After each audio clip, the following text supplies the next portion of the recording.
On this episode, we are talking about Malcolm and Marie. We get vulnerable with current relationships, past hurts, the mental health that lie in between both of those, and our love of film. All that and more on this episode of Victims and Villains. I'm Captain Nostalgia, and this is the podcast extension of the nonprofit where we educate and engage individuals on mental health awareness and suicide prevention through pop culture.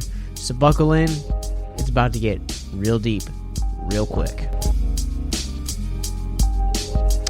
We move from aliens to relationships. In this episode, we are going to be diving into the brand new Netflix, possibly contender for some Oscar love, and in Malcolm and Marie and Caless. This has been a movie that me and you have been kind of excited about for a while. Mm-hmm.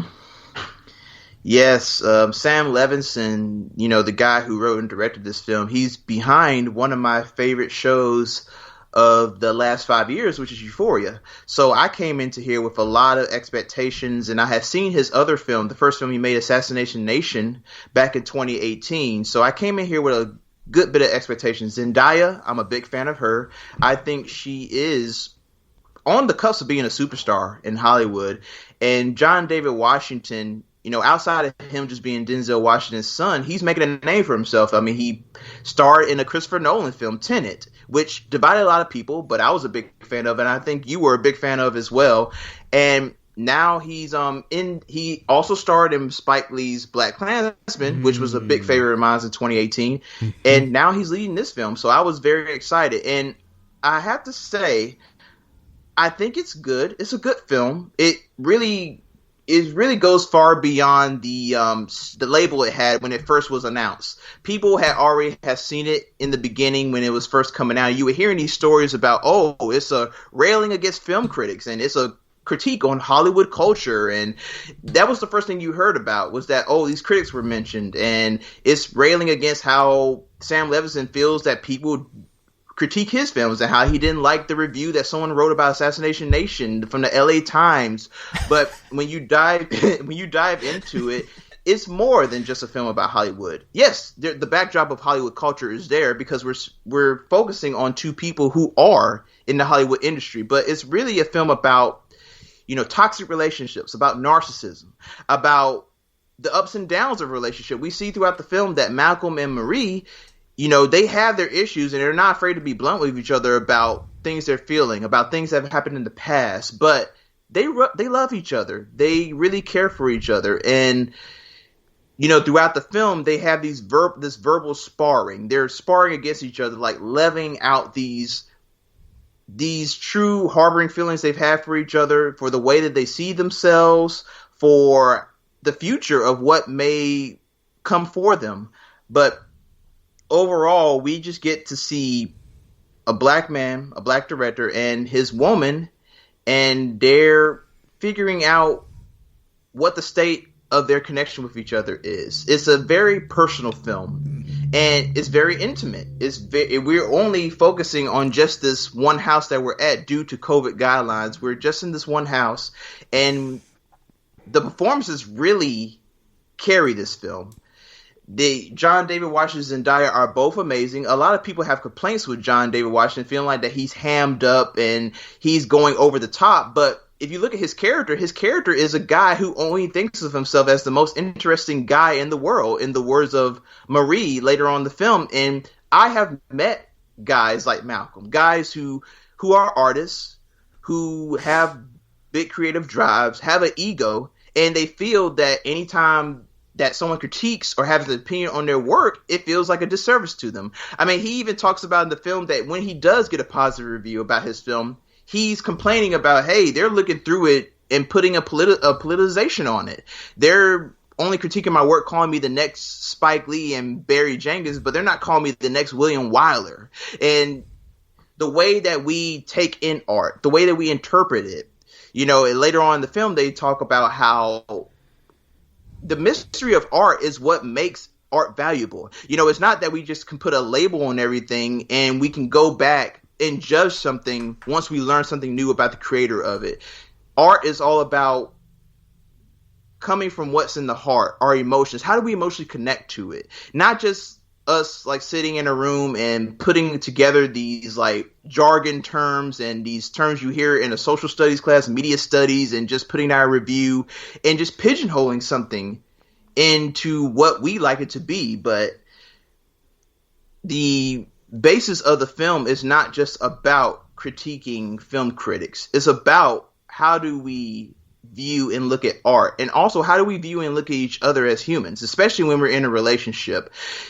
Both of these characters are not afraid to tell it how it is to each other. They really go at each other, and at times it may be feeling uncomfortable, but this is really how relationships work. Levinson has a way.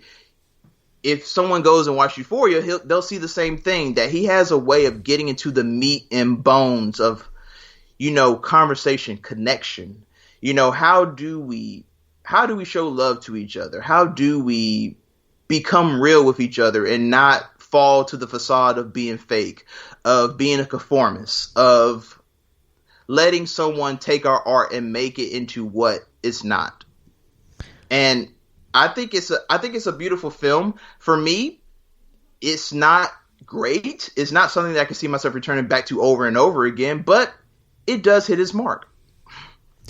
I think we talked about this when we did Ma Rainey's Black Bottom last year, is that this film kind of gave me the same vibes, where it is filled with brilliant performances and it has a ton to say, but it never, for some reason, just feels like the movie as itself elevates itself to those performances, to those thematic elements.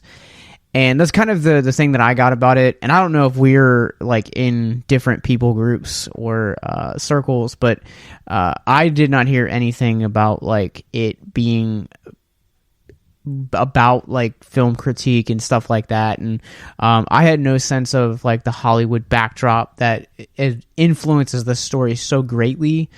To me, I'd known two things about this movie, is that who was going to be in it, who was directing it, and that it was a secret film that was shot during quarantine last year, and also that Levinson had kind of made this to be kind of, I guess, like the black version of like Marriage Story, and that was kind of my expectation that I came in with. And I think this movie, like you had just said so brilliantly, has a lot to say, and it says so much on the way that we intake art, how we respond to art, what is art. But on the flip side, at the center of the story, you have these two characters, Malcolm and Marie, and the story just speaks so much volume about how we operate within the confines of relationships, how sometimes when you're in a relationship, a situation or something that you say and how you say it can escalate something extraordinarily quickly.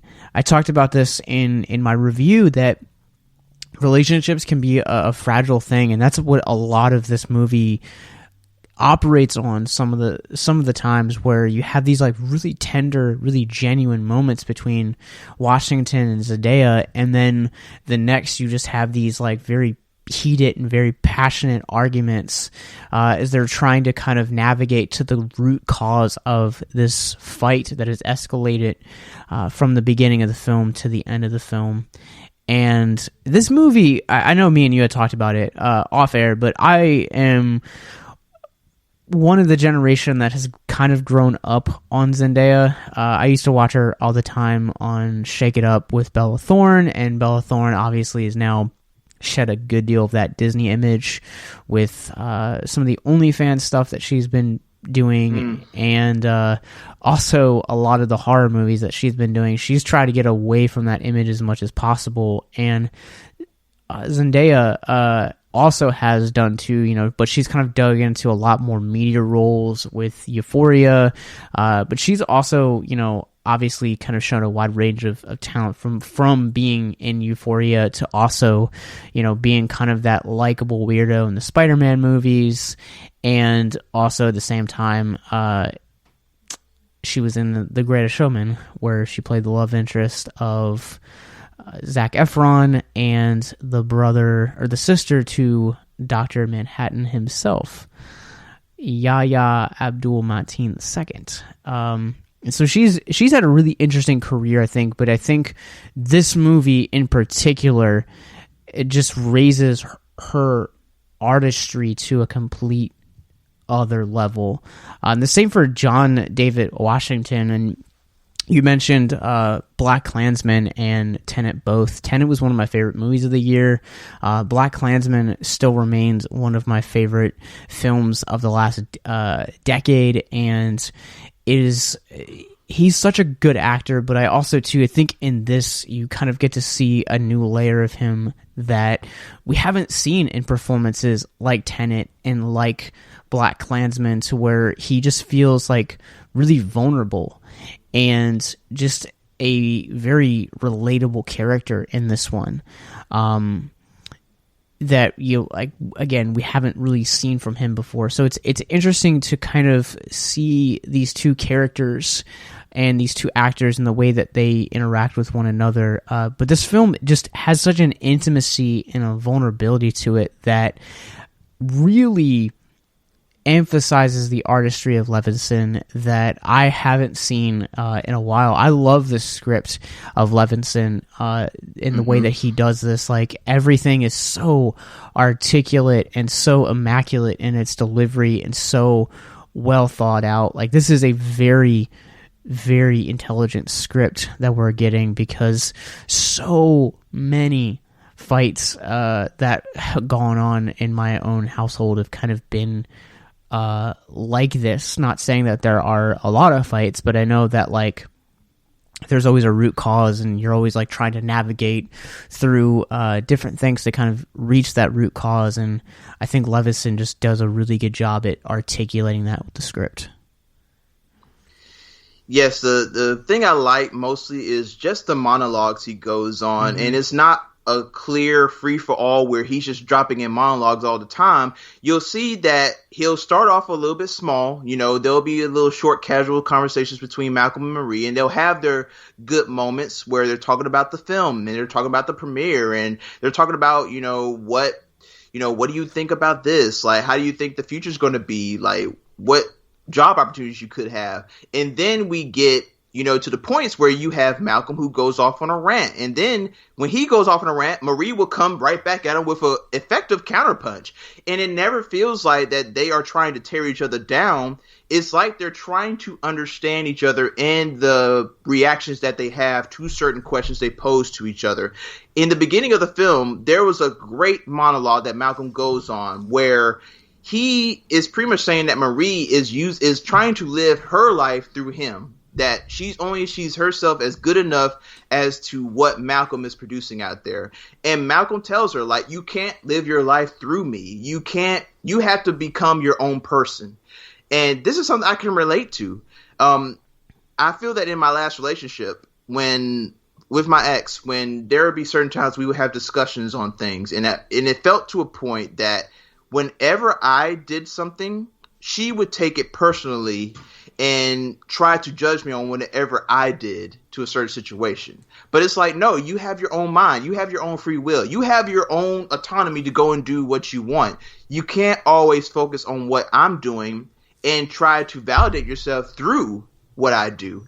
And Malcolm tells Marie the same thing. He says that, you wanted to be an actress, but then you stopped doing it, and now all of a sudden you're just a lapdog for me. And it sounds very crude, but he's getting at her to the point that, no, whatever you have to do, you have to work. You have to work hard. I didn't get this by just being a guy, who got lucky and got breaks. Like, no, I had to do write-ups for VOD, for straight to VOD titles. I had to do films where they weren't even paying the writers. I had to work. I had to work harder than 99% of the people out here. So don't lay your insecurities on me because you felt like you're not doing anything. Pick a room and get to work. And it really hit me hard because I've had discussions with people like that.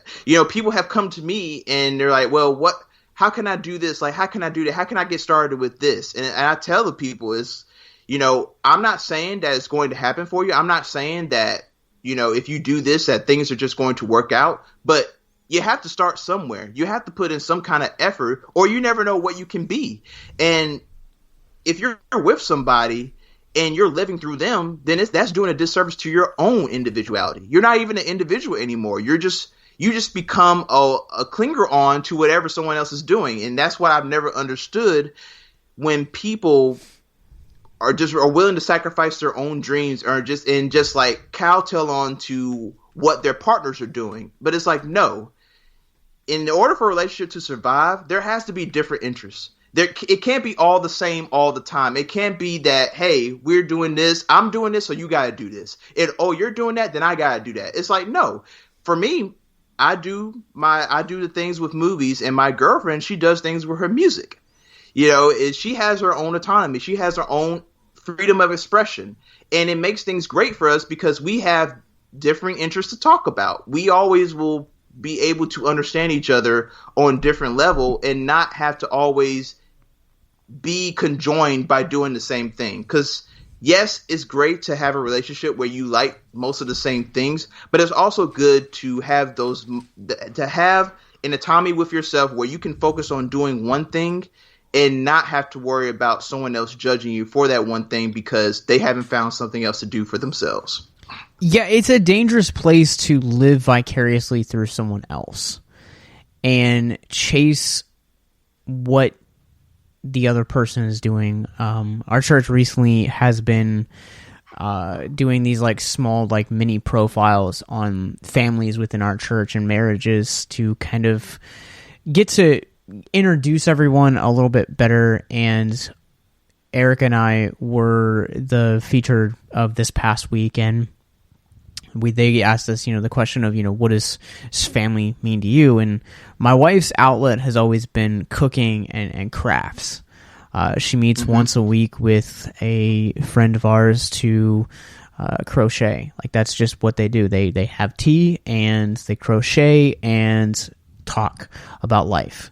And that has been a good outlet for her. I have film and podcasting. Like, that's what helps me, kind of create my own thing. And for the first few years in our marriage, it was me trying to figure out what does our marriage look like in terms of creative success or creativity. And so I would always kind of like include my wife or like attempt to include my wife in something that I was doing creatively. And I want to say it was probably like 3 years into our marriage, and everything I would do would just cause bigger issues because I wasn't allowing her to kind of be the person that she needed to be. And we just kind of didn't really find that niche of like how we can be individuals but still be together and still spend time together. And I love watching movies, and if you guys follow me on Letterboxd, you guys know that I have a wide range of film interests. And if you guys have been listening to the podcast or follow us for any length of time, you guys know that I'm willing to really kind of cover and talk about so many different movies. And it's been such a passion of mine over the last 20 years that I've been just enthralled by the medium, and my wife respects that. My wife is like super passionate about that, and so 9 times out of 10 what we'll end up doing is like we'll end up watching a movie and she'll just crochet and watch it with me. But it took a long time to kind of get to that place, and I saw the effects of her own mental health of like trying to force that creativity and try to force that spark. And it's a dangerous place to be as an individual, but even more damaging as a couple. And you're also kind of trying to control the narrative of how your marriage or how your relationship is, and in the long run you're actually doing more damage. It's like basically leaking brake fuel. Eventually the brakes are just going to give out, and you're going to be like, what happened? How did this how did it get to this point? And so I just encourage people that like from one person that's done it, like, just let the other person be that person. Yes. For me, my girl has always loved movies. She had a film collection even before I even met her. So she's always been into the world of film. But for me, us being a film critic, we watch a whole different variety of genres. And sometimes, the genres that I watch is not going to be something to her liking, and that's okay. The other day, for example, I watched Possessor. And the first 25 minutes, she was like, hey, I'm out. Like, I can't sit through this. I can't watch this. And I was like, you know what? Cool. But, she has something that she could fall back on. She can go in and do some paintings, with her daughter. She can go in and listen to some music and just be able to follow her own interests. You never want to feel like that what you're doing is an obligation for another person. Like, you never want to be that person that's just following around with what your significant other is doing, but you don't have your own personal interests in themselves. It's like a person, it's like someone, say for instance, I was a rapper and I was just all the time, my girlfriend was just coming with me to the concerts, and she may not like it, but she's doing it to support me. At a point, she's going to be wanting to do something where she feels like she's in control, where she feels like that this is her interest. This is what I like. Like, I do whatever you want me to do all the time. Why don't you come and do something that I'm interested in? So I like the part where you say that, hey, while you're watching the movie, your wife is right there. She's crocheting. That's beautiful right there. It's a melting pot of two different interests, and y'all are both in your happy spaces. And there's not any compromise, and there's not any I kind of have to do this because you like it. It's like, no, we can both enjoy our interests together.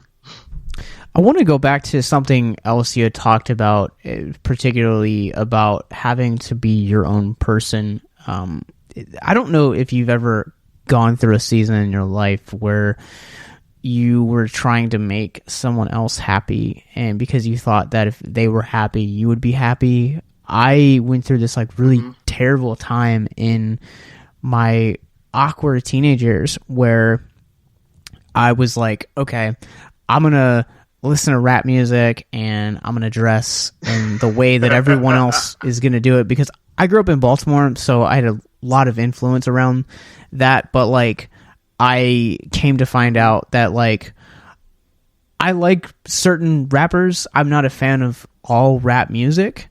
I feel most comfortable in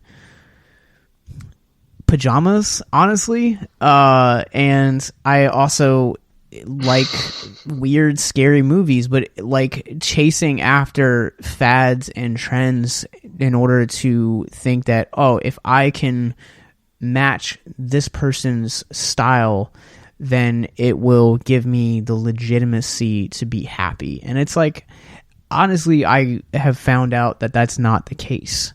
You end up spending a great deal more energy trying to make other people happy in substitution of your own happiness and your own mental health and your own well-being. And that's just a dangerous place to be. And again, I just encourage someone, just don't settle for someone else's happiness. Don't live vicariously through someone else, because I promise you, it might not feel like it in that moment, but you are going to do more damage to yourself than you will ever realize. If you or someone you know is listening to this podcast right now and you're struggling with suicide, addiction, self-harm, or depression, we encourage you guys to please reach out. This is the heartbeat of why we do what we do. Suicide is currently the 10th leading cause of death in the United States, and as of this recording, there are 132 suicides that take place each and every day on American soil. And when you scale back internationally, there are 800,000 successful suicides. That is one death roughly every 40 seconds. So if you or someone you know is struggling, you guys can go to victimsandvillains.net/hope. That resource is going to be right in the description wherever you guys are currently listening or streaming this.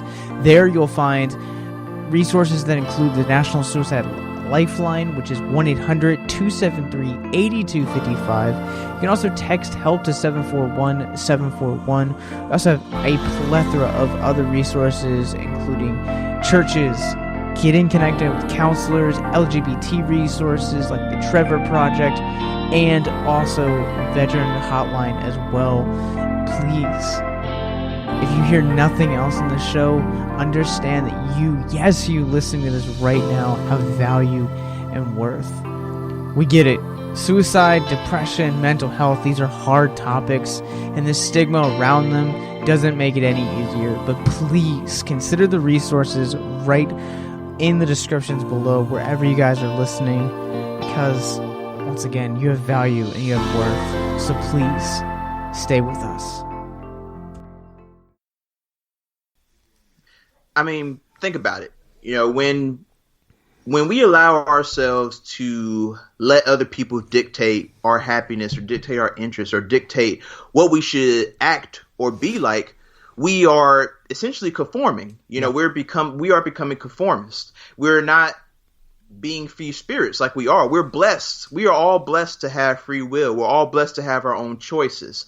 But you'll get to a point, like you said before, when you're a kid, you have your interest is all over the map. You know, you're learning about the world and you're figuring out what exactly pleases you, what makes you happy, what do you love doing without a thought, what brings you joy.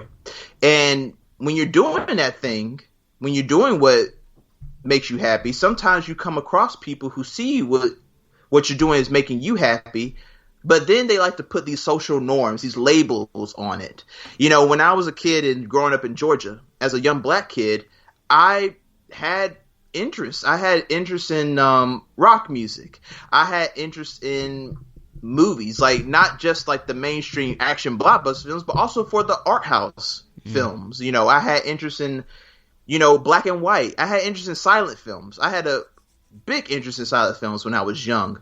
And there would be at times where I'll be in my room watching MTV and watching a rock music video. And one of my family members will come in there and be like, hey, why are you watching that? Why are you listening to white people music? You know, they would put a color right onto the music. And so for me, being a black person in America, at times it felt like, am I doing a disservice to my ethnicity? Am I different? Like, am I not supposed to be this way? Am I not supposed to like rock music? Am I supposed to dress this way? Am I supposed to talk this way? Because in school, I got the same thing where people were like, why you talk white? Like, why you talk so proper? Why do you talk so clearly? And I would go home and kind of question myself, like, well, should I talk more slang terms? Should I like get rid of my good grammar? Should I become what people want me to be? And for a time, I thought, if I become what society wants me to be, then maybe I'll have success. Like, people will love me more. People will want to be my friend. People will want to hang around me. People will value what I do. But as you're growing up, you come to understand that the opinions of others, it can lead you down a bad path. It can lead you down a path of depression. It can lead you down a path of insecurity, low self-worth. It can lead you to not being who you want to be. You're afraid. It can lead you to be in fear of who you want to be. And living in fear of who you want to be is, I mean, it's akin to being in a jail cell. And I'm not trying to equate, you know, prison with, you know, human emotions, but it can feel that way. You're kind of tied into a box. And at the end of this film, there's a song that's played by Outkast called Liberation. And part of the words of the song is like getting to a place where I could care what an N-word thinks of me. That's liberation. And baby, I want it. That is the full point of the film. It feels like that Malcolm is trying to reach a point to where he doesn't really care what other people think about his work. He doesn't care about the labels that put on it, or the critics that use their media studies terms and try to put it into a box. Marie tells him, like, you know, art is really about what you put into it. Like, art requires a heart. It doesn't require anything else but just a heart, just a willingness to do something. And it can be a freedom when you come to understand that living life on your own terms, that's what you're meant to do. You're not meant to become another cog in the machine. You're not meant to be at the whims of other people. I recently for me, we talked about before we started, is that I've been taking a break from social media because I felt I was getting to a point where I was looking to be validated by likes, retweets, comments.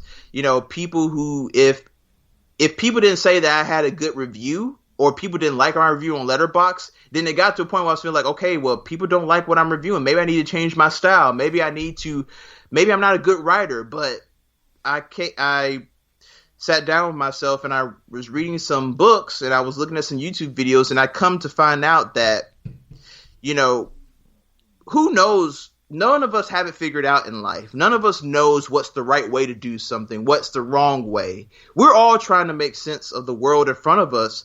And the only thing that you do have control of is the way that you react to things, your attitude, the choices that you make.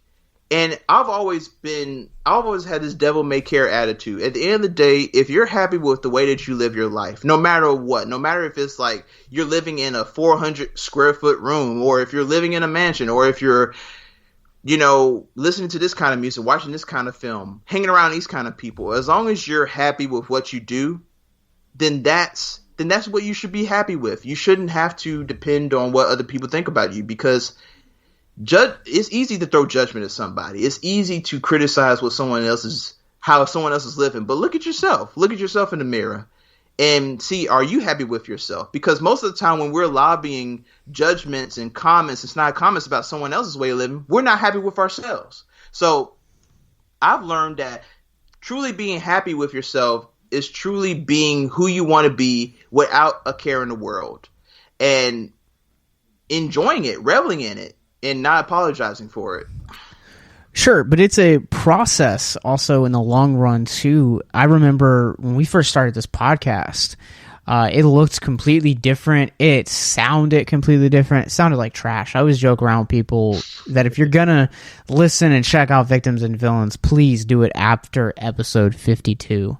Because I reached this point where like I was like, okay, like I understand how important sound engineering is to a podcast, how important it is to have a designated time where you're going to say, okay, this is the time in my show where we're going to play music and showcase, you know, indie art and like have these important conversations. And it's a process to kind of get to that point. And I remember also kind of being at that same place with social media and process of, man, like I really want validation. And it's ironic, really, where the moment that I was like, I don't really care about validation anymore. Like, I just want to have conversations with people.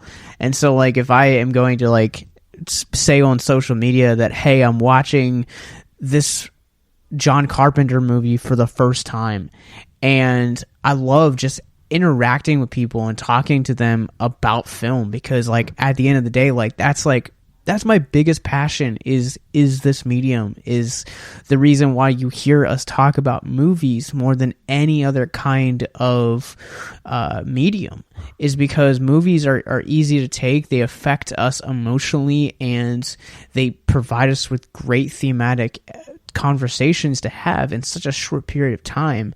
And I love having conversations with the most casual movie people that are just kind of like, it's either good or it's bad. And then I love having conversations with you, Caless, and other people in, I think Feel and Film, the discussion group is probably one of my favorite places on the internet, because I love just going to kind of like share stuff about something, about like technical merit. Like when I saw Promising Young Woman in December, I was like, I need to talk about this movie. And I'm so glad just to have people like you and Aaron and Don from Every Movie Has a Lesson, where we're all coming together. We've never met in person, but we're all coming together because we have a shared appreciation for this piece of cinema. And I think that that's really the character journey throughout the entire course of this film for Malcolm, is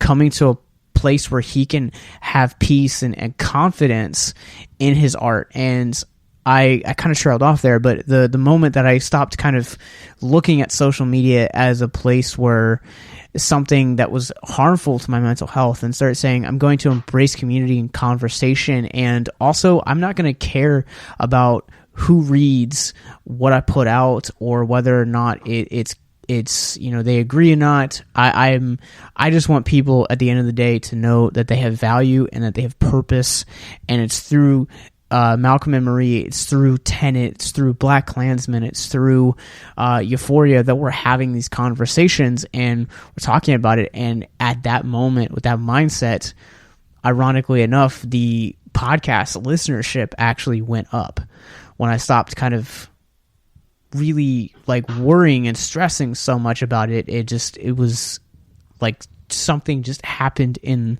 the universe that was just, again, just something ironic to me. But I think that Malcolm is kind of having to come with peace that, at the end of the day, you're putting your love and your blood, sweat, and tears into a project. It's not going to agree with everybody. You had mentioned his other performance in Tenet. Tenet was an extremely divisive film. Christopher Nolan has a history of those where Interstellar is one of my favorite movies that he's ever done, and some people think it's trash, and that's okay. Like, it is what it is. Like, at the end of the day, like, film is subjective, art is subjective, and those of us that are creators, it is a process, it is a learning and growing experience to kind of be okay, just to be passionate about the art that you're putting out into the universe, and know that it might click with someone and that someone else is just gonna unsubscribe and never listen to you again, and that's okay. Yeah, I mean, we are living in a world where everybody has the ability to put their opinions and their work out there. I mean, social media has opened the doors for many kinds of creators to come out here and put out our work. But we also have to understand that when we do put out our work, it's going to get judged. I mean, that's just the way it is. It's going to get judged. It's going to get talked about, and it's going to get read, and people are going to have varying opinions about what you do. For me, when I talk about validation, I don't speak of, like, well, if someone hates my work, then, screw them too. Like, no, it's not like that. If someone doesn't like the way I talk about a film or write about a film or, my thoughts about it, hey, it's okay. We can agree to disagree. I'm not asking for anyone to come and see the world the way I see it. This is just the way I see it. And, Malcolm, Marie there's a scene where after Malcolm goes on a long rant, Marie talks to him and is like, so you expected for you to just make a film and not for any film critics to talk about it? Like, that's the point. We're in the same position. Like, actors, they do what they do, and then film critics like us, we talk about it and we give our opinions on it.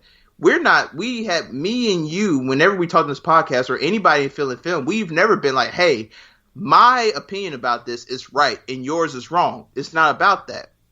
Art is all subjective. We all have different ways we interpret it, the way that it hits at us emotionally, and the way it makes us feel. And that's going to be widely different among the millions and billions of people that live on this planet. So at a point, yes, it's good. Don't look for validation, but also understand that if you're putting yourself out there as a critic or as an actor or artist or anybody who's putting their work up online, it's going to get judged. And you shouldn't be afraid of that judgment. Sometimes if it's constructive criticism, it could help you get better at what you're doing.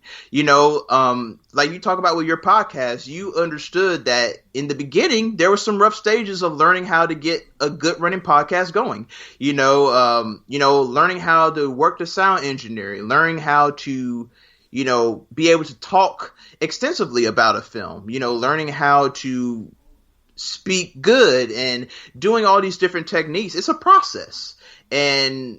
But now once you're doing it now, you have your plan down, people are still going to be out there judging. I mean, people might listen to this episode and might not listen again, but hey, that's okay. There's somebody else that might find value in this episode. And that's the beauty of it. That's the beauty of art itself. There's not one continuum where this person is right or wrong. It's just about how we interpreted it.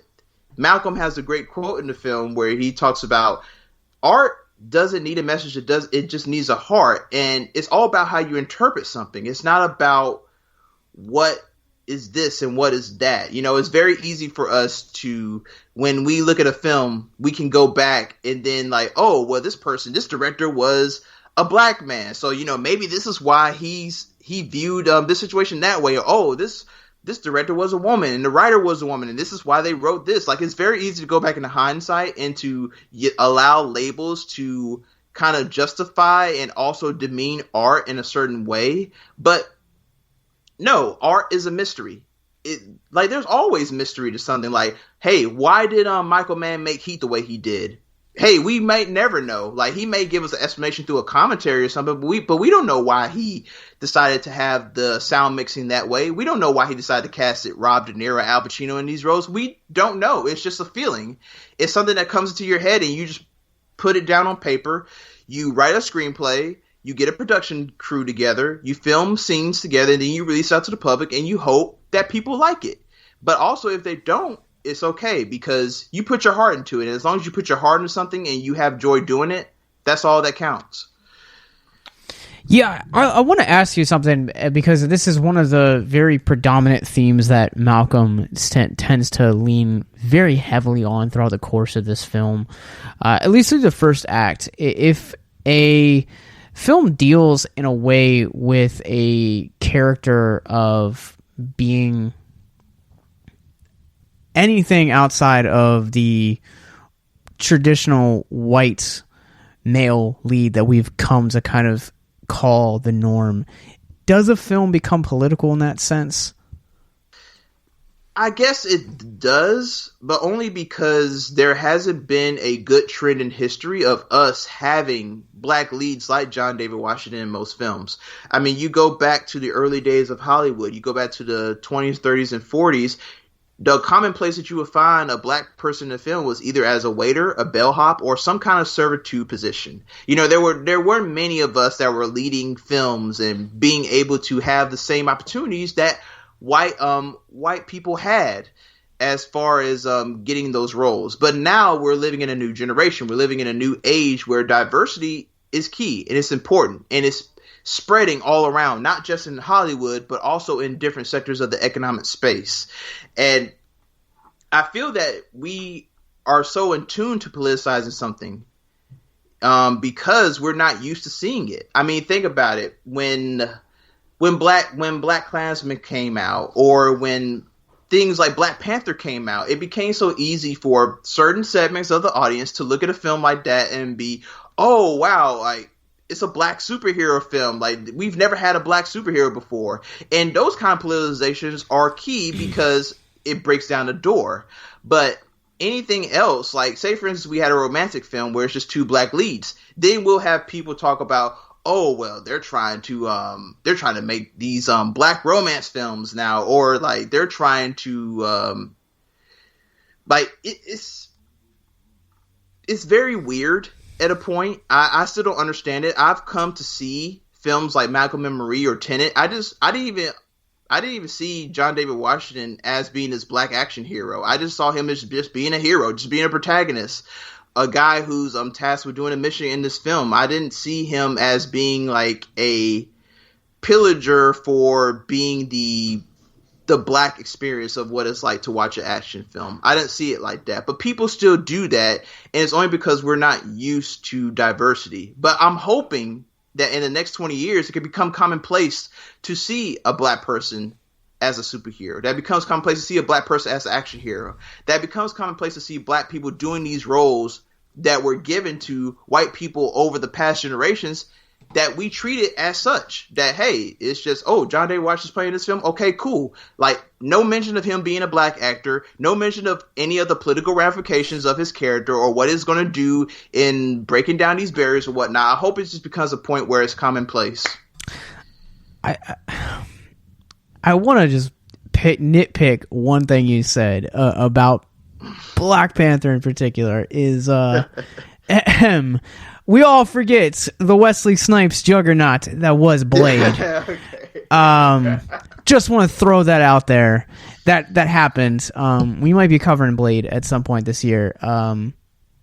But yeah, no, I think that I think for me, like, it's always been this, like, personally speaking, it's always been this kind of rather, I guess, like, weird term that, like, I've never fully grasped and never fully understand, and I'm slowly kind of, as I'm learning more about Black history and just about some of the struggles that have gone on for the past, couple centuries, that it is very much a political stance. And so I'm starting to get a better idea about it. But I grew up, like I said, in Baltimore, and you had the normal movies, and then you also had the Black movies, and Black movies were grouped with, something like, How to Be a Player or Tyler Perry. And to me, I just never saw it that way. Like, I was like, if I want to, see something funny, like, I don't have a problem watching something like Blank Man. Blank Man is one of my all-time favorite movies, and it has a predominantly Black cast. And I grew up with Damon Wayans. Like, he was he was in the same conversation as actors like Ben Stiller and Jim Carrey for me growing up, and, Chris Rock. And it was always so weird to me that there was, like, this segregation in entertainment. But I now, being older, like, I have a better idea of why it has these political motives. And I think, we're starting to talk about these diverse topics about, wanting to be diverse. And we've seen, female-led action movies and, Black people leading romantic comedies and dramas and action films and being these stars. I just don't think they've ever had the same impact that they're currently having in today's day and age. Yeah, it's getting to a point now where we're starting to see that, the groups of people that were not allowed in certain areas of the Hollywood space are now being allowed in there, and we're starting to benefit from those different and variety, unique viewpoints on life. We're starting to benefit from that. We're starting to get films like Promising Young Woman. We're starting to get Black Panther, and Blade, as you mentioned. I'm sorry. I hope that Wesley Snipes forgives me, because he's always been one of my all-time favorite actors. So I hope that he forgives me. I could have said Spawn as the first Black superhero movie. He deserves more respect than that. Yeah. And we're starting to see that even now, roles that were usually given to white people are now being given to African Americans. Like, now the Little Mermaid, we have a Black Little Mermaid now. We're starting to, even Blade now is being remade now in the MCU, and we're starting to see that women directors are starting to gain a lot more recognition. We're finally going to get a year now where there might be at least 3 women directors that are going to get nominated for Best Director, and I hope one of them wins, because we've only had one female director win an Oscar in Best Director Oscar in the whole entire history of the Academy Awards. So that would be great. I just wanted to get to a point where this all becomes not so new, but it just feels regular. I want it to become more regular. And I'm not asking for forced diversity or whatever these pundits will say, like, oh, if you go woke, you go broke. Like, no, it's nothing like that. It's not about being woke. It's about giving access and allowing for different viewpoints to different stories to flood the marketplace. Because who knows?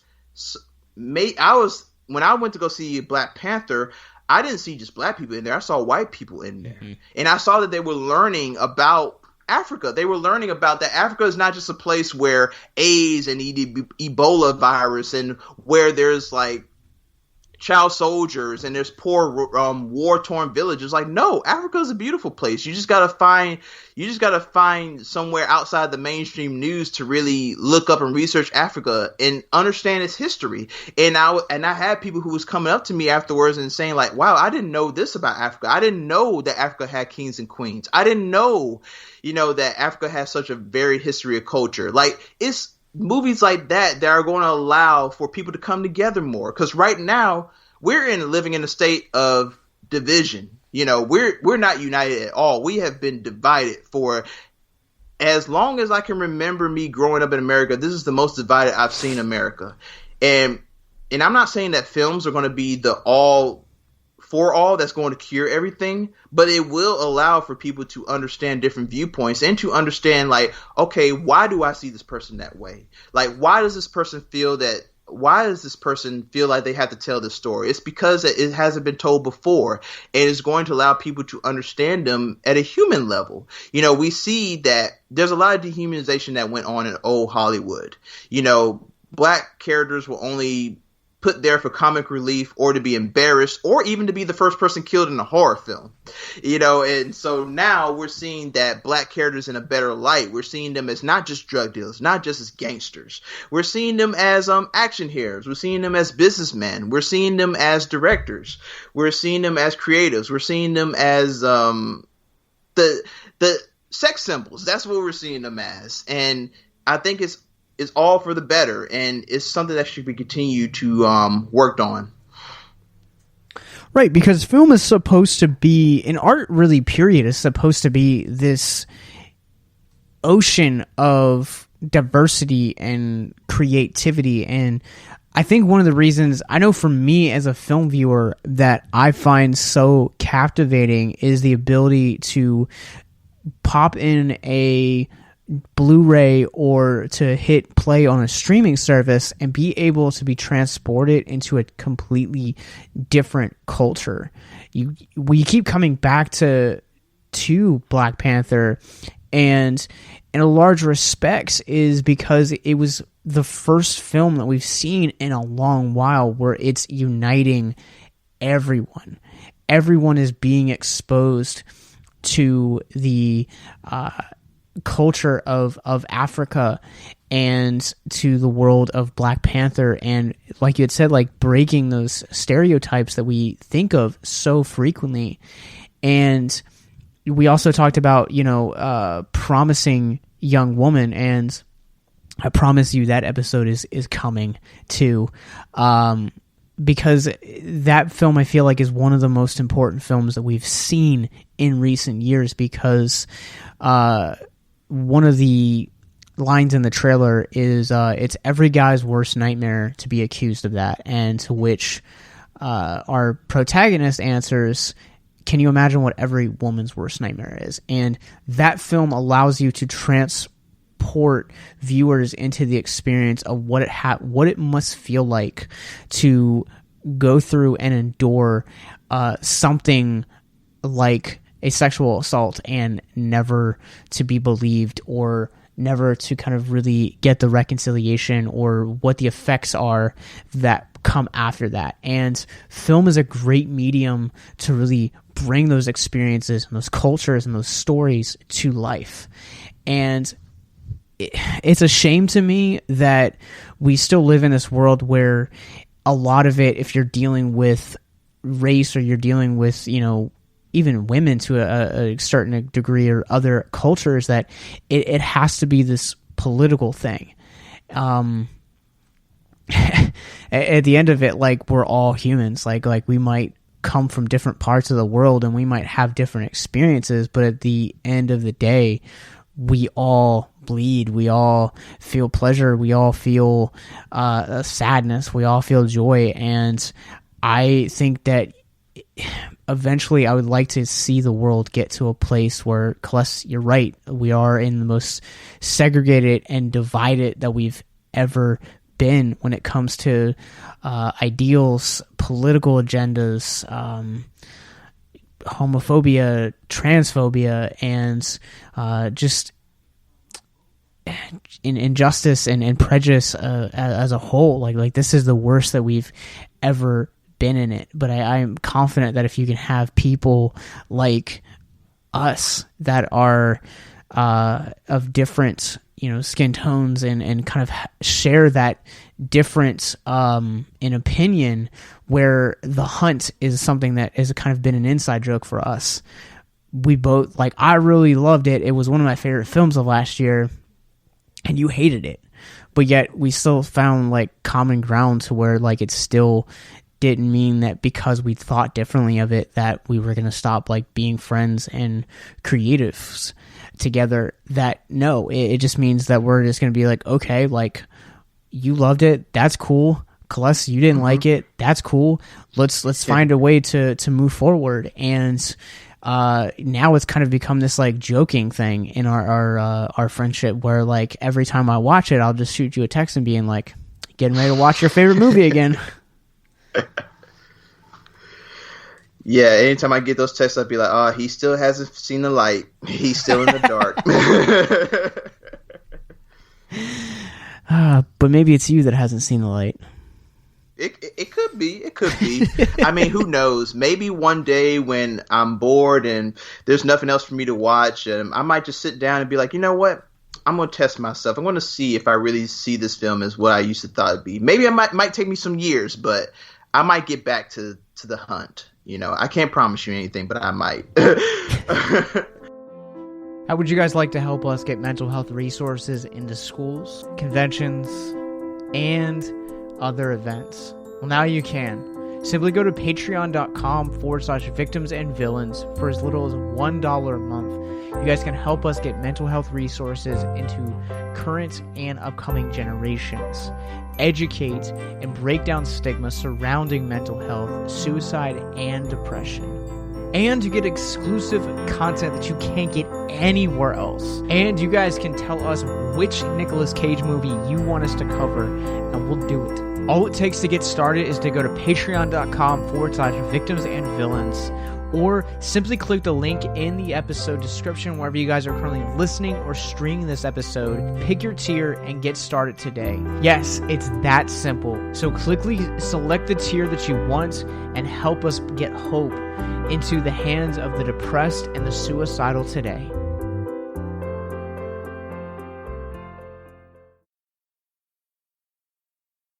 Outside of that, I wanted to touch on this thing right here. As far as Malcolm and Marie's relationship, you know, Marie, her whole problem with Malcolm is not just his inability to really understand why it could be good sometimes to take in film critiques and, you know, allow it to make you better, you know, and allow you to like help you see your art in a different lens, but also how to value the person that you're with in a relationship. You know, in the beginning, when we're trying to court somebody or go after someone or try to be with someone, we put on our best faces. We bring our A game. I mean, I remember what it was like when me and Mallory were talking, my current girlfriend now, and I was pulling up all the stops to show her like, hey, I'm the best guy. I'm your best candidate right now. Like, I want us to be together, and this is me showing you why we should be together.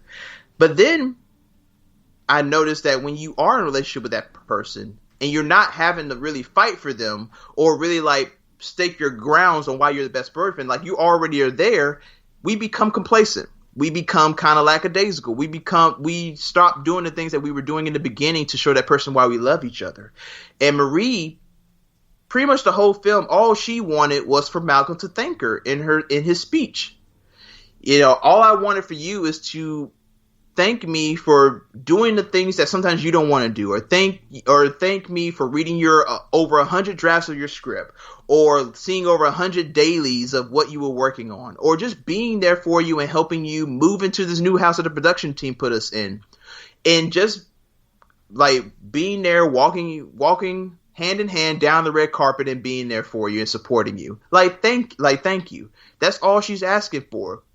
At a point in our relationships, I feel that over time, people they take their spouse for granted. They see their spouse as just another extension of themselves, but they forget how to love their spouse. They forget to thank their spouse for the little things, because the little things in life are important. And I'm not trying to bring back a harbinger of the little things, the podcast from last year, but it's the little things that really help to see each other as a valuable relationship. You know, it's all about value. It's all about attention. It's all about thankfulness, being grateful, being blessed to have somebody who sees you for who you are, but is willing to stay there. Like, the whole time during this film, I was thinking the whole time, why does she not just leave him? Like, they are having these verbal arguments, and it gets very heated, and they're saying these brutally honest things to each other. But at the end of the film, she's still right there with him, saying, I'm here for you. I love you. All I wanted was a thanks. You know, I think that you have forgotten how special I am to you. I think you have forgotten how valuable I am to you. I think you have forgotten about all the things I put up with to be with you. And this is once again another nod to Sam Levinson's attention to interpersonal relationships. He understands that the reason why we have such a divorce rate in this country is because I think that over time, many people forget about what they did to show their partner love, but when they get in a relationship with them, they stop doing those things. They become complacent, and they only see their partner doing things to support them, but they're not willing to support their partner. And I think the basis of Malcolm and Marie is be appreciative and be thankful for who chose to go on this journey with you, of life with you, willing to be by your side and not choosing anybody else. Because, hey, there's over 400 billion people on this planet. Trust me. If it wasn't for me, my girlfriend probably would have found someone else who was right for her. And she probably could still find somebody who might be better for her. But you know what? She chose me. And that's special. Yeah, I talked about this also in my review, where Levinson does a wondrous job of really taking the time to make the Zendaya and Washington relationship feel like you're not just being dropped in at a moment's notice, like you're not just kind of catching them off guard after this big night, this big event. You are getting to explore these characters that have been together for 5 years, and you feel the weight of that 5 years. My wife and I, we've been married for 7, we've been together for 10, and one of the things that we were talking about recently was what's one of the little things, like you had said, Caless, in life that brings you joy. And I told my wife that one of my favorite things in life is just being able to make her laugh. And it's such this like insignificant thing that might not really mean anything to anyone else, but it means the absolute world to me, that if I can't make my wife laugh, then I don't feel like I'm doing my job as a husband. And equally, like, I want to support her. Some of the things that we ended up doing before we left Pennsylvania was doing a couple craft shows. My wife, if you guys have ever gone onto our Etsy page, it's a fundraising event, but also at the same time, like, it's a big common outlet for my wife to sell hats and use her creativity and bring her own voice to victims. And being able to support that has been huge. We talked to, me and her talk about it every now and then, where it's like, you know, we could have chosen to be with anybody, Caless. You know, you talk about how many people on this planet there are, and out of everyone, we chose each other. And it's such a sobering thought to think about and to just harp on and relate to, because it's never something that I think we ever give the gravity to, right? Like, it's something that we always want to think, okay, well, yeah, I'm married, but, you know, does there ever reach this point where you just stop doing something for someone? And I love the line that she says, Zendaya says, why didn't you fight for me? Which is one of the most heartbreaking moments in this entire film, where here you have this guy that is a writer-director, and he has been through hell with this actress turn addict turn sober, and trying to now find where she belongs in the world post a drug life. And, you know, she says that you fought for literally everything else for the studio. Why didn't you fight to use me? And it's just this like little tender moment, but it's that question that prompts a good deal of divorces. And I don't want to pour any salt in any wounds for any males or females that have gone through a divorce. But I think at the end of the day, like, you know, some people naturally aren't compatible with one another, but sometimes really successful marriages end in divorce because we forget and grow complacent, and we just don't learn how to fight anymore. Yeah, it's almost like when people are working really hard to get to a certain area of life. Like, you know, you look at the starving artists, you know, when they finally make it to becoming a A-list actor, sometimes these actors then just start doing these lollygaggy projects and just start and forget what it was like to be where they were before. You know, they lose that fight, they lose that hunger. And I feel that in relationships it's the same way. You lose the hunger to treat your partner right. You lose the fight to do whatever it takes to keep them with you. I mean, because we all have freedom and choice. You know, people think that relationships are like a happily ever after manner. Like, oh, I'm just going to pick this person and hey, we're just going to be together forever. But no, it takes work. Relationships are a lot of work. Coming for us firsthand, we know what it's like to have those ups and downs. Like, every day is not a good day. Not a good day. There are going to be some times where me and my girlfriend are going to disagree on some things, and it may not turn out to be good, but I still don't lose love for her. I don't lose that care and the special feelings I have for her. You know, it's all about understanding that as humans, we're complex. None of us are inherently good or bad. We have our good and our bad days. But it's about what you're willing to stick with. It's about what you're willing to stand for. You know, not just allow anybody to walk over you and treat you badly. It's about importance. It's about understanding that, you know, there's a sacrifice that has to be made when you're in a relationship. Like, before, who you were before, that's not always who you can be when you're with someone. You have to make compromises. You have to come to a middle ground. You have to be willing to understand that, hey, we don't agree on this, and I kind of don't like the way you feel about this, but you know what? I still love you. I still care for you. I'm still going to cook you dinner. I'm still going to cuddle with you. I'm still going to go and do things that I may not personally like, but you know what? If it makes you happy, I'm going to do that for you.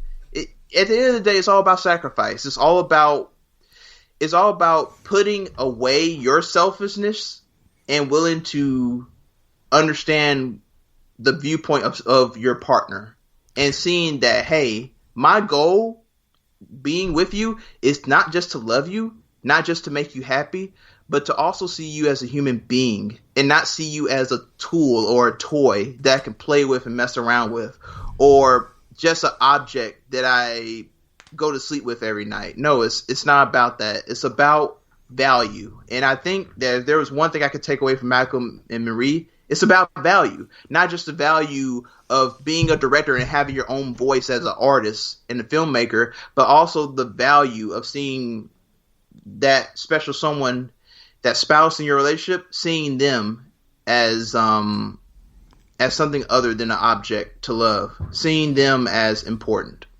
Sure. There's two scenes in particular that I want to address, and it's the one where the first fight is kind of already de-escalated, and Zendaya has kind of removed herself from the relationship, and so the opening sequence depicts Zendaya and Washington coming back, and she's making him mac and cheese, and when she comes back out while he's eating the mac and cheese, she says, you know, I don't understand how you can compartmentalize, you know, how you're currently eating the stuff that I made for you and yet still abusing me through your words. And that scene, and then also the sequence where she says that she's going to bed because, you know, she doesn't want to deal with it. And there's two things that I think both of those scenes, there's something that both of those scenes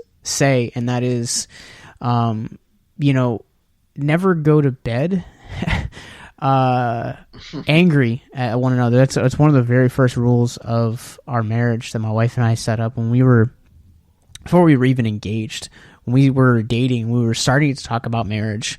One of the things that we had talked about was never letting the sun go down on your anger. Like, if you're angry with someone, if you're angry with me, or I'm angry with her, like, we're going to talk it out. And like, that's the effective way. Like, we might need to separate and cool down for a few minutes, but we're going to come back together and really talk it out. And yeah, it's stupid uncomfortable, but those are conversations that you have to have, and those are examples of where you need to grow. And also at the same time, the compartmentalization is, don't compartmentalize, because I think as men, when we already have this societal impact to, or desire rather, to compartmentalize and just kind of like push it down and file it away. And ultimately what that's going to end up doing is that's just going to end up kind of pressing it down, and randomly one day you're just going to explode. Like, there's only so far down that you can do it. And so compartmentalizing is just as bad for your mental health, if not worse in the long run for your relationship, than it is to stay quiet. And just hear your partner out, hear them and listen to them, and actually take that change to heart, and actually let it affect you, and I'll let it change you. Yeah, exactly. It's all about, coming to see yourself as not the most important person in the room. Sometimes you have to be willing to humble yourself in order to take in the advice of others. And the other thing that this film goes in with relationships is that the unknown factor of relationships makes them valuable. It's all about, I know for me, early in our relationship with Mallory, I would say, I'm wondering if she thinks I'm, a good boyfriend. I wonder if she thinks I'm the best boyfriend she's ever had. And do I make her laugh enough? Is there another guy there that can make her laugh more than me? And I think, you never get really the answer to those questions. And I'm not asking for anybody to live in paranoia or to be jealous, but it's that factor of just being in the unknown, where you never know if you are being exactly the best boyfriend you should be. That should drive you to be the best boyfriend, the best girlfriend, the best husband, best wife you can be every day. Never forget the feeling of what it was like being without that person, or forgetting about how your bad relationships in the past. I know for me that when I got out of my last relationship, I told myself I never want to be in that situation again. I never want to be with someone who doesn't care about me. I never want to be with someone who doesn't value me. I never want to be with someone who is willing to judge me and not love me for who I am. I never want to be with that person. So when you find somebody who looks at you and is willing to put up with you and who loves you for who you are, keep hold to that person. Marie says to Malcolm at the end, keep a hold of me. Like, you need to grab onto me, because there's not many people who will tolerate what I'm tolerating with you. There's not many people who will be willing to make mac and cheese for you while you're cussing me out and calling me these names. There's not many people on the planet who would do that, but I'm willing to do that because I love you. And you never know. Like they always say that one person's trash could be another man's treasure. If you're treating your partner like trash, there could be someone else out there that could be treating them better. So why not it be you who's treating them like a treasure, who's valuing them already? Who knows if we're able to get this chance to have a soulmate like this, or to be able to have a woman or a man like this in our life again, because humans are very fickle. Just because we had this experience with one person doesn't mean we're going to have it with another. So when you find that special someone, hold on to them, fight for them, keep them close, because trust me, there's 400 billion people out on the planet, but it's very hard to find that person who's willing to stick it through you, do thick and thin. It's like that old saying, there's more fish in the sea, but if you've ever gone out and stood in a river, it is extremely hard to catch a fish with your bare hands. Mm-hmm. And even with a fishing line, sometimes it is also increasingly hard. But there's another scene too that I think that I want to jump off of what you're talking about, of, holding that significant other close, and also be willing to see things from their point of view. there's a point where one of the fights they're talking about, Malcolm is like, from his vantage point, he's seeing it for his faithfulness, about how he's stayed with Marie through all of the ups and downs of her addiction, and like her like walking away from acting, and just a number of different things, whereas Marie sees it as him just looking for inspiration for this movie that has just premiered. And it's that back and forth that they constantly have throughout the entire course of the film, where he is trying to get her to see it from his point of view and vice versa. And I think that goes back to that whole concept of validation that we were talking about. Yes, we were talking about it for ourselves, but validation, from seeing it from someone else's point of view, it really makes them heard. And I think that sometimes in those arguments or those fights or those disagreements that we might have with our significant others, we fail to see it from their perspective, because it means that we have to admit that we're wrong. And I just want to say, as a husband and as a podcaster and someone that champions mental health, that it's okay to be wrong, and it's okay not to be okay. That those perceptions and those events and those things that transpire where you are not okay and that you're not right, basically those are seasons and those are moments to grow and really improve yourself, like Caless was talking about originally, or previously rather, that when you get into a relationship, that the person that you enter in as might not be the person that you end up being in 5 years. And sometimes changing means you're changing for the best. My wife has changed little parts of me for the better.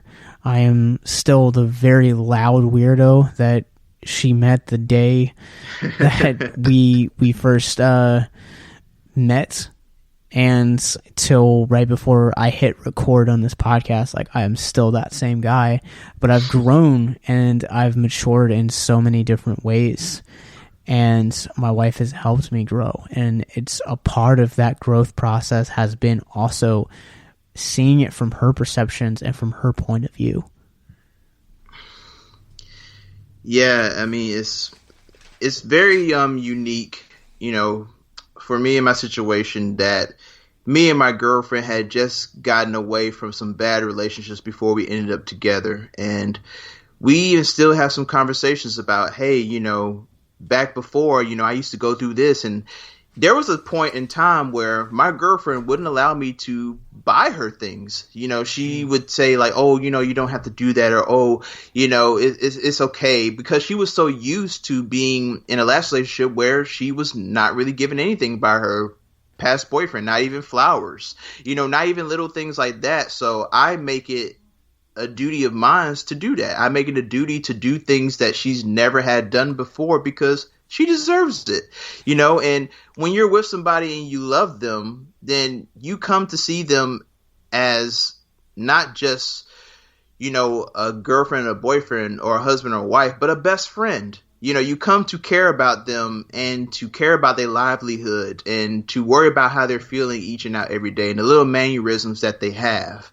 And my job for me is to just be somebody who can just bring, who can just make someone happy each and every day. Just bring a shining light to their life. Like, no matter what's going on, no matter if you're having a bad day, you as a boyfriend, girlfriend needs to be someone who brings stability, who brings peace to someone's life. Not more drama, not more problems, but be that pillar, be that strong force that can be like, you know what, I'm having a bad day right now, but you know, when I go home and I see my wife or I see my husband, then I know that everything's going to be okay.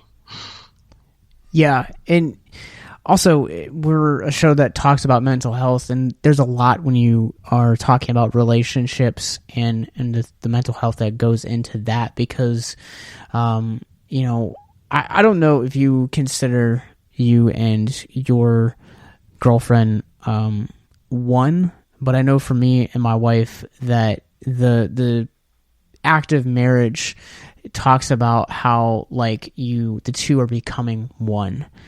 And for me and my wife, like, that's something that I've always considered, to where, similarly to how I am with you guys here at Victims and Villains and the writers and the podcasters, is, you know, holding the accountability for your own mental health is something that's really important to me, and my wife's mental health is just as important. And I think that that's something that Malcolm and Marie does really well. Like, it takes Malcolm a great while because he's super stubborn, and I see so much of myself in Malcolm.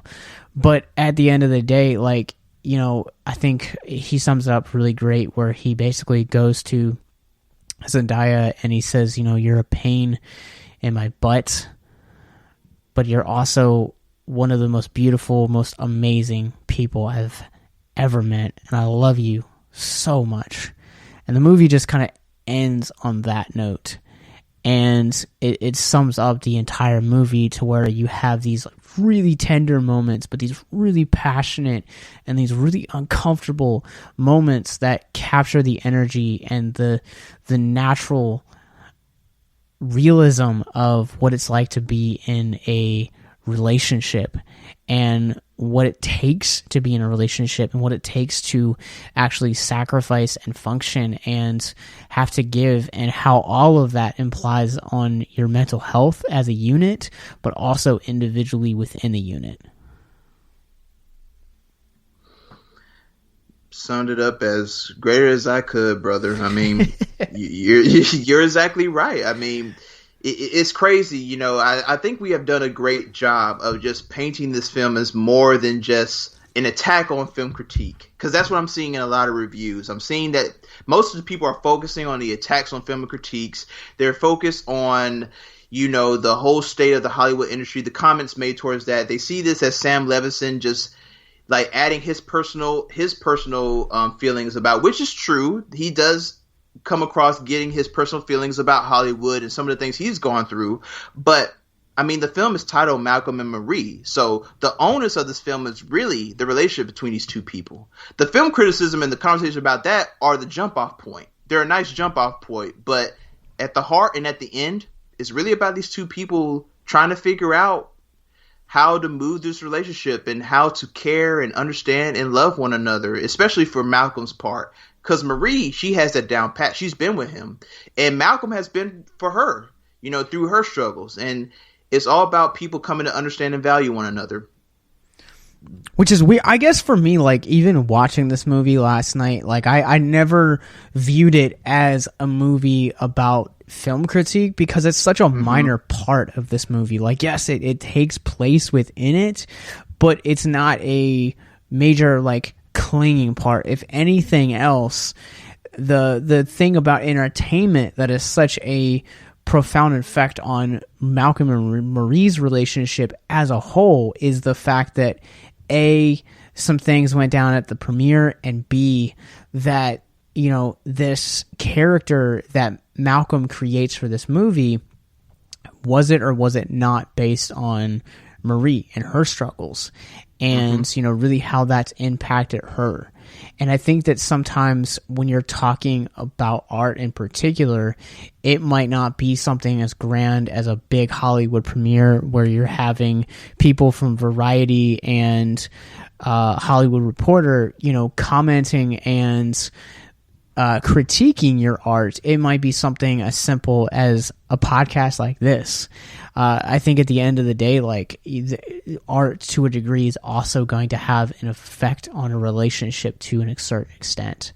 And I think that that's one of the things that this film does so brilliantly, is that while, yes, it does have a few things to say about the nature of film critiquing, it's not the threshold that is the foundation for this film.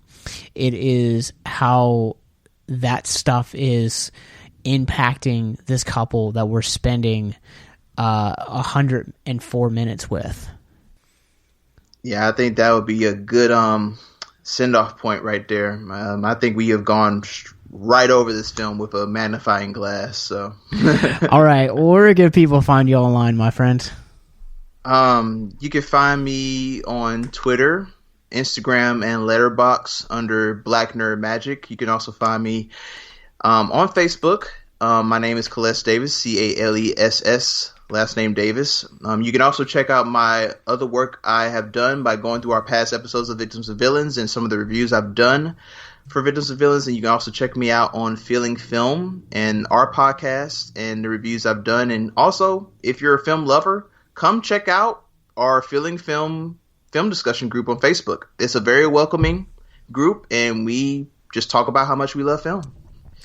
Yeah, I love that group so much. Like I said previously, like it's probably one of my favorite places to be on the internet. At least in the past like year of just really growing in my film appreciation, that group has helped my film journey so much. So I'm super appreciative of you guys and just the friendships and the connections I've been able to make there. But you guys can find me everywhere at Captain Nostalgia. I am most exclusively on Letterboxd. Follow my 2021 film journey that is spilling over into the Victims and Villains Instagram as well. We're on Facebook, Instagram, Twitter, Twitch, and Letterboxd as well, or victimsandvillains.net will get you all of the social media, past episodes, including also our spinoffs, the Cage Corner podcast and Coffee and Conversations, as well as past episodes that Caless and I have done. And also, it will get you guys access to movie reviews from Caless and I, as well as a plethora of other talented writers, and most importantly, our suicide prevention resource library, the real reason why we create this content. So thank you guys for listening, and we'll be back for episode 362 for Valentine's Day, talking about Showgirls 2, Pennies from Heaven. We'll see you guys next time.